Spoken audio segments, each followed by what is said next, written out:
चलिए आज देवेंद्र जी से बात करें। देवेंद्र जी से तो मेरी कई बार बातें होती रहती थी, लेकिन आज मुझे फिर से बात करने का मौका मिल रहा है।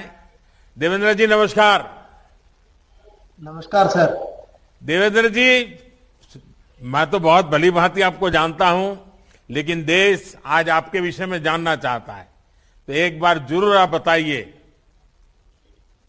और इस खेल के साथ एक तो अपने बारे में बताइए, और खेल के साथ ये कैसे जुड़े। और आपने तो बड़े बड़े अंतराल के बाद और उम्र के सामने कभी आप झुके नहीं, आपने हमेशा उम्र को झुका दिया है, तो बताइए जरा। सबसे पहले तो सर, आप हमें पैरा खिलाड़ियों को इतना हौसला दिया आपने ओलंपिक से पहले, तो हम उसी हौसले के साथ टोक्यो जाएंगे और टोक्यो में जाके हम सभी खिलाड़ी भारत के लिए शानदार प्रदर्शन करेंगे और भारत माता के लिए हम ज्यादा से ज्यादा मेडल जीतेंगे। देवेंद्र जी, ये तो आप मुझे पक्का भरोसा है, आप तो लगातार हर बार जीवन में आप 16 साल के अंतराल के बाद भी विक्ट्री पाने वालों में से हो। लेकिन मैं चाहूंगा कि आपके जीवन में वो कौन सी बातें हैं जो देशवासी जानना चाहिए, क्योंकि आपका एक हाथ चला गया और वो भी एक बिजली के करंट के कारण चला गया, और गांव में रहने वाला इंसान, और आज उम्र के उस पड़ाव पे हैं जहां कई लोग कहते हैं अब तो मेरी उम्र होगी, मैं कुछ नहीं कर सकता। आपने उस उम्र में भी खुद को नया ताकत देते रहते हैं। सर, 9 साल की उम्र में जब मेरा एक हाथ बिजली की वजह से कट गया था, डॉक्टर के द्वारा काटना पड़ा, तो जब मैं वापस घर पे आया था तो घर से बाहर निकलना मेरे लिए चैलेंज हो गया था। बच्चे क्या बोलेंगे, मैं किसके साथ खेलूंगा। तो मेरी मम्मी पापा ने कहा कुछ नहीं हुआ, आप बाहर जाइए, बच्चों के साथ खेलिए।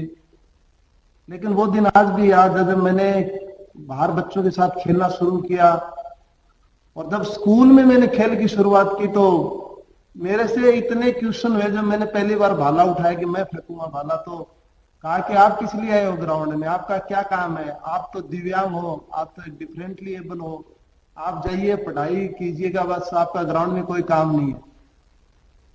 सर, कहीं ना कहीं उस दिन मुझे अंदर से ये फील हुआ कि मैं कमजोर नहीं कहलाऊंगा, और कहीं न कहीं मुझे कमजोर न कहलाने की जिद ने दुनिया का चैंपियन बनाया।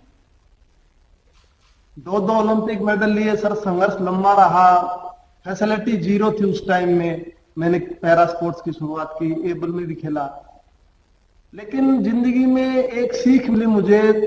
मैं ये मानता हूं जब आपके सामने कोई चुनौती आती है तो इसका मतलब ये है कि आप कहीं ना कहीं सफलता की तरफ जा रहे हैं। तो जब मेरे सामने चुनौती आती है तो मैं ये सोचता हूं कि अब सफलता के बिल्कुल मैं नजदीक हूं। देवेंद्र जी, आपने अपना पहला पैरा ओलंपिक 2004 में, यानी आज से 16 साल पहले आपने गोल्ड जीता, वर्ल्ड रिकॉर्ड भी बनाया। लेकिन दूसरा गोल्ड रियो में 2016 में, 12 साल के अंतर के बाद फिर से आपने विश्व रिकॉर्ड बनाया। एक एथलीट के तौर पर इतने लंबे समय तक शानदार प्रदर्शन के लिए आप खुद को कैसे तैयार करते हैं? यानी ये बड़ा गजब है जी आपका। बिल्कुल सर, बहुत साल का गैप हो गया था मेरा। बीजिंग ओलंपिक में इवेंट नहीं आया, फिर लंदन में नहीं आया। लेकिन मैं सच बताऊं, मैं जेवलिन के कुछ ज्यादा नहीं जानता लाइफ में। मुझे जेवलिन बहुत अच्छी लगती है फेंकना, मेरी लाइफ है वो, ये समझता हूं मैं जिस रूम में मैं सोता हूं उसमें भी मेरा हमेशा एक जेवलिन रहती है। तो मेरा उसके प्रति बहुत मैं समर्पित हूं, और एक लाइफ में मैं बहुत ही अनुशासित रहता हूं। टाइम पे सोना, टाइम पे खाना खाना, और एक सकारात्मक सोच। लेकिन 2008 में मेरा इवेंट नहीं आया तो मैंने सोचा कि कोई बात नहीं, मेरा 12 में आएगा। लेकिन जब मेरा 12 में इवेंट नहीं आया तो एक बार मेरा मन ऐसे किया कि अब मेरे को गेम छोड़ देना चाहिए, क्योंकि उस टाइम में मेरी वाइफ भी नेशनल लेवल पे खेल रही थी। तो उनको मैंने कहा कि शायद मुझे आपके लिए अच्छा करना चाहिए, मैं आपको आगे प्रमोट करूंगा। फिर हमने डिसीजन लिया, वाइफ ने कहा नहीं, आप 16 तक खेल सकते हो। मुझे उम्मीद है आप जिस हिसाब से ट्रेनिंग करते हो, आपके अंदर एक धैर्य है कि आप वेट कर सकते हो। तो फिर मेरा प्लान चेंज हुआ 10 में कि चलो मैं ट्रेनिंग करता हूँ। फिर मेरा 13 में इवेंट आ गया कि लिस्ट आ गई कि रियो में आपका इवेंट है। तो फिर मैं घर छोड़ दिया उसी टाइम में, और मैं बाहर आकर के गांधीनगर गुजरात में मैं ट्रेनिंग शुरुआत करती थी नेशनल कैंप में। अब तो आप आधे गुजराती हो गए हो। मैं तो 75% हो गया। 13 से 21 तक आज भी मैं वहीं पे ट्रेनिंग कर रहा हूँ। मेरे को गांधीनगर मेरी दूसरी, मैं मानता हूँ मेरी एक कर्म भूमि है। तो मेरे को बहुत अच्छा लगता है यहाँ पे। अच्छा देवेंद्र जी, आप इतने सारे गोल्ड मेडल जीत चुके हैं। देवेंद्र जी, आपको अपने कैरियर की कौन सी उपलब्धि है जो सबसे बड़ी लगती है? सर मेरे को सच बताऊं, 2 उपलब्धियां बहुत बड़ी लगती। एक तो मुझे ये लगता है कि जब मैं एबल बॉडी में पहली बार खेला था और मैं डिस्ट्रिक्ट का चैंपियन बना, तो उस दिन मुझे ऐसा महसूस हुआ कि मैंने ओलंपिक का मेडल जीत लिया। कि 15-16 साल उम्र थी, अब मुझे कोई कमजोर नहीं कहेगा। मुझे अलग से फील हुआ कि अब मुझे कोई कमजोर नहीं कहेगा।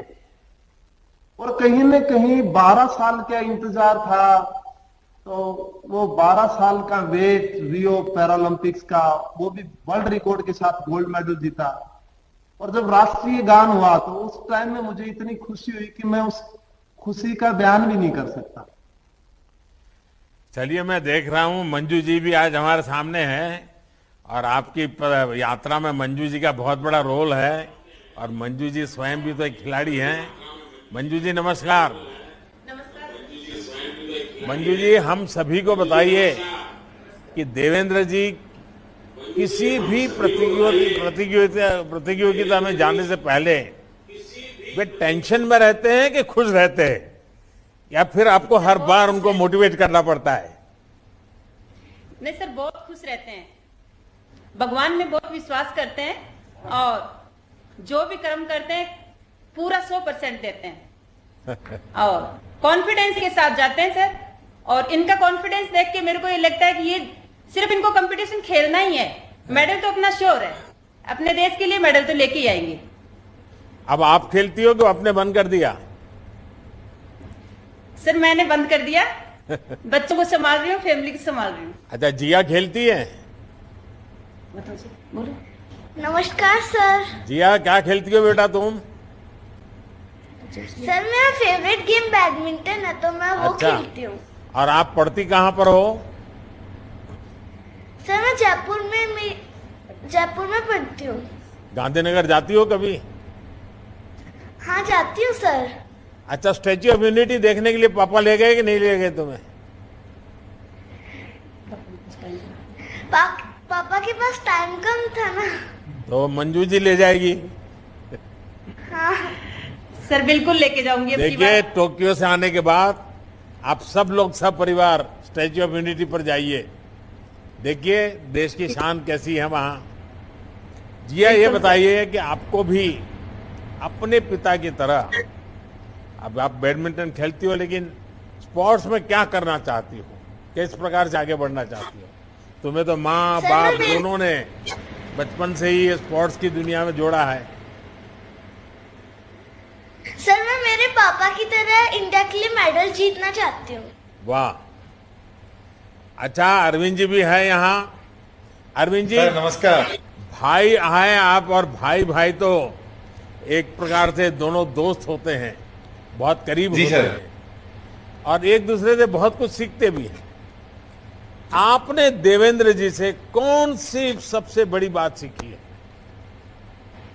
सर देवेंद्र जी से सबसे बड़ी जो मुझे सीख मिली है वो ये कि बहुत जो भी काम करें वो बिल्कुल शांत मन के साथ करें, और अनुशासन से करते हुए उस काम में अपना 100% एफर्ट लगाओ, ताकि आपका जो पूरा फोकस है वो उसी के ऊपर रहे। तो उस चीज से मुझे बहुत सीखने को मिला है, और हम बहुत मोटिवेट होते हैं उस चीज से। चलिए, मेरा परिवार को सबको बहुत शुभकामनाएं, और आप सभी से बात करके मुझे बहुत अच्छा लगा। देवेंद्र जी, आपकी यात्रा और सफलता पूरे देश को प्रेरित करती है। एक तरफ जहां जिंदगी ने आपको मुश्किल समय दिखाया, लेकिन आपने और ज्यादा हिम्मत दिखाकर देश का नाम रोशन कर दिया। आपने 23 वर्ष की उम्र में भी जो दमखम दिखाया, वही दमखम आज आप 40 वर्ष में भी दिखा रहे हैं। इस बार भी आप पूरा प्रयास करिएगा, लेकिन किसी दबाव में नहीं आइएगा। आपको और आपके परिवार को मेरी बहुत बहुत शुभकामनाएं। धन्यवाद जी। आइए हमारे एक और